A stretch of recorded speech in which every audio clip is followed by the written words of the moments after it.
Everyone in my town is disappearing. They call it Sulaaphoria PT. 3. Part 1 / I surfaced from unconsciousness in a blind panic, my limbs lashing out, my breath sharp as a blade. My scream ricocheted off the monastery walls, swallowed by the cavernous silence that followed. But it was not Father Gratian who had woken me. A small group stood at a cautious distance. A fragile old woman, a man close to my age, and a little girl who pressed herself behind the others, her small hands clutching at fabric, knuckles white. The man spoke first. "I'm Xavier." His voice was flat, distant. "We found you here, and there's no one else left." The girl peered at me, her eyes glassy, uncertain. I swallowed hard, my throat raw. "Where, Father?" Xavier hesitated. "Gone, I assume, same as the others." His gaze drifted toward the floor. Scattered piles of clothes. "That's all that's left." "Dear," the old woman said softly, her voice lined with something knowing. "It's only us now. It pains me to say, but we need to leave this place." I pushed myself upright. My body ached, but it was the hollowness in my chest that made me uneasy. I checked my hand. The gauze wrapped around it was stiff with blood. I unraveled it, let it drop to the floor. The wound beneath looked ordinary, no different from any other cut. My body felt whole, and yet something had changed. The air was too quiet. The altar stood undisturbed, save for a silk pouch and the battered book Father Gratian had thumbed through. "Can we go?" the girl whispered. "I don't like it here." Xavier stepped forward, his tone edged with urgency. "Hey, I don't know what happened to you, but everything's falling apart. Everyone is gone. The town is, except for us," the old woman interjected. She glanced at the girl, her smile thin. "I'm too bitter, perhaps, and you're too sweet." The girl's expression faltered. "Then how come Mommy and Daddy?" I couldn't bear it. "I'm not leaving," I snapped. "Not until I figure out what the fuck is happening." My pulse roared in my ears. Something crawled inside me. The old woman pressed her hands over the girl's ears. I grabbed the book and the pouch from the altar. "They told me I was a seer, a witness, but I don't even know what that means." I loosened the pouch's drawstring. Inside, the seeds, small, black, inert. My fingers moved without thought, sifting through them, rolling their edges against my skin. Pressing one between my fingertips harder until I felt the bite of a pinprick, a bead of blood welling up. A sound bloomed. Not sound, voices. The dispersing, the soniferous. Every achieved voice slipping through the air, filling me, drowning me. I dropped the seeds. The whispering ceased. Maggie took a step forward. "Sweetie, call me Magdalene or Maggie. Was that a seed you were holding?" I hesitated. I wanted to hoard them, to keep them from her. The instinct was sudden, foreign. "Get away from me," I said, recoiling. Maggie laughed, unbothered. Xavier stepped forward, his hands raised, his posture careful. Calm me down or block me, I wasn't sure. "You should treat me better, dear," Maggie said, voice light. "I could be useful to you. If nothing else, I've been around longer than most. Have you noticed that?" I watched her. She wore a straw hat and a faded floral shirt, as though she had just left her garden and wandered here by accident. "Then what are they?" I asked. "Scrying seeds, of course." She pointed toward the pods on the altar. "When I was your age, we used them to ask questions. Split one open, count the seeds inside. The number was an answer." I frowned. "Did you ever drink the liquid?" We knew better than that. Then her face paled as the sound came. It started as a low vibration, a pressure against my skull, like fingertips pressing into the soft place between bone and thought. A murmur just beyond hearing, too deep to be a voice, too rhythmic to be the wind. It thickened, deepened, layered itself in folds, dragging across the air like wet fabric wrung dry.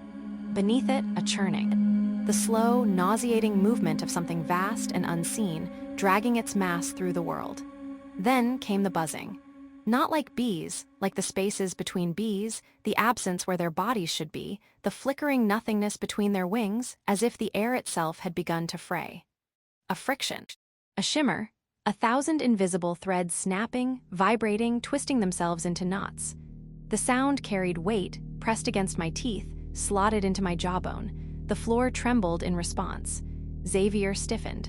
His fingers clenched around the ragged scrap of cloth he held, knuckles white. "Grandma, I think they're here." Maggie exhaled, slow, as though she had expected this, as though she had waited for it. "They'll come soon. We need to go." The monastery walls seemed thinner now, stretched to a translucence, as if the stone had been scraped down to its last layer. A crack, distant but inevitable, needled through the silence. The sound slithered toward us, rising in pitch as though a seam were coming undone. A tearing, a splitting, an unzipping of the air itself. I glanced toward the door. The shadows beyond it had begun to curdle, shifting not with movement but with breath.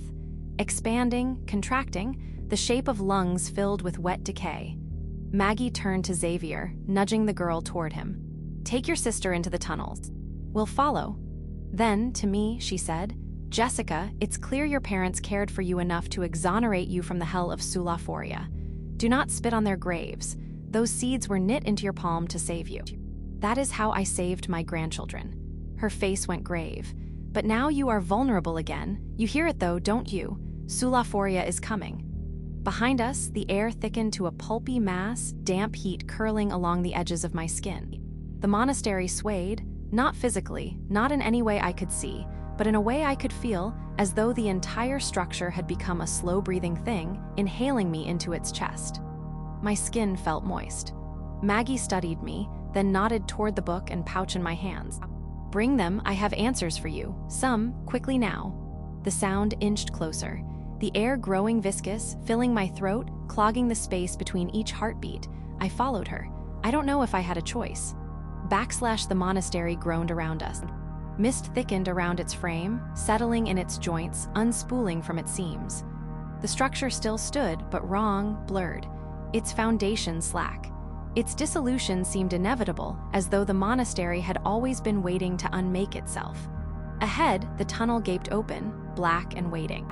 Cold air poured from its mouth, heavy with the smell of old water and the leavings of things that had long since rotted away. It did not feel like a passage. It felt like an esophagus, slick-walled, pulsing, waiting to constrict. Maggie stepped inside without hesitation. I lingered. If I went down, I would leave the town behind. Not just physically, not just in distance. I would cross a threshold that could not be undone. The people I had known, the rituals I had been raised on, the way we spoke of life and death, gone. I thought of Arcade's empty collar. Of my father dissolving into the mist off a boat. My mother wicking into the heat of a shower. Of Melody's voice, a splatter against porcelain. The earth quivered beneath my feet. Not just the earth, the air, the space itself. A tension, stretching thin. The sound behind us moved closer. Many noises, layered atop one another, folding and unfolding like water heaving against itself, a tide with no shore. It had no beginning, no source, no single mouth from which it was uttered. It sloshed in thick reverberations, nestling into the nodules of my spine like fingers slipping into wet clay. Maggie didn't look back. I clenched my fist, the pouch of seeds pressing into my palm. For the first time, I felt relief, or something shaped like it. I stepped forward and the dark took me whole. The tunnel pressed in around us. The walls were damp and pulsed faintly, threaded with veins of exposed root and rock. The air thickened as we descended, each breath clogging my throat, each footstep muffled by the dense, packed soil. The deeper we went, the heavier the dark became. We walked without speaking. The air behind us still shifted, still whispered. Not the groaning of wood or the settling of stone, but a sound that suggested movement, not ours. It curled down into the tunnel after us, hesitant at first, then more sure. A slow, deliberate presence. For the first time, I was leaving the town. I would not say I was unhappy there, but I would not say I had ever been particularly happy either. The days passed in sameness, in rituals that felt inevitable, in quiet expectations of something that had not yet come for me. But here, with these people in this place, I felt something unfamiliar. Not fear, not even relief. Hope. Hope that the dream of my home would end. That whatever weight had held me there, bound me to its rituals, would dissolve as completely as the achieved. Now it was just us, this small enclave. We would escape not just from the sound above, the droning thing that sent the earth trembling like a cold, wet dog, but from the whole dream of Sulaaphoria itself. Sulaaphoria means dissolving, means melting, means dispersing into the whole. It is the end of selfhood, not collectivism, not individuality, just nothing. And I was still here. The tunnels stretched endlessly, devouring our footsteps, our breath, our hunger. Maggie's flashlight wavered ahead of us, its dim glow swallowed by the yawning black. Every sound we made, each breath, each muttered whisper, each scrape of a boot against soil, expanded outward, twisted back at us in guttural echoes, too warped to be our own. Alara whimpered, clinging to Maggie's arm, "I'm hungry." She wasn't the only one. My own stomach knotted, my limbs felt slow, as though thickened with lead. I thought of the seeds in my pouch. Just 3, too few to sustain, too much risk. They would bring only pain, I thought. A tremor shuddered through the tunnel. Faint at first, then the sound. Not above anymore. It was on the walls, pressing through the packed earth, threading itself into the roots and veins of the tunnel. A churning, a slow, wet unraveling, the burrowing weight of something vast shifting behind the thin skin of the earth. It did not rush. It did not need to. It was moving closer. I swallowed. "Why didn't you bring food?" I asked Maggie, my voice rough. She turned back, momentarily sweeping the flashlight away from the sloping tunnel ahead. For an instant, we walked blind. A wall of blackness enveloped us. Then the light returned. "It wasn't my expectation to leave this way," she said. Her voice was thinner than before, frayed at the edges. "This town is complete. I forgot how quickly it happens upon completion." "I don't want to hear that," Alara muttered, pressing her face against Maggie's side. I tightened my grip on the book. "What does that mean?" Maggie didn't answer right away. Her pace had slowed, her breathing uneven. I had forgotten how easily the elderly wore down. There had been so few of them in town, by design, I suspected. She wiped sweat from her brow. "Once we're out, you can read about it in that nice new book of yours." Her breath came too quick, too shallow. The sound behind us had grown stronger. I had the sense that if I turned around, I would not see anything. Not a thing to run from, not a thing to fight. Only the suggestion of presence, the soft shimmer of space thinning at the edges, the moment before a structure folds inward. "We're near the seed bank," Xavier said. He studied a ratty scrap of cloth, its surface webbed with inked lines, a map. His fingers twitched at the edges, holding it too tightly. "From there, we're almost out." Something shifted behind us. A pressure, a weight against the air. No chase, no urgency, only the certainty that it was coming, and that it would not stop.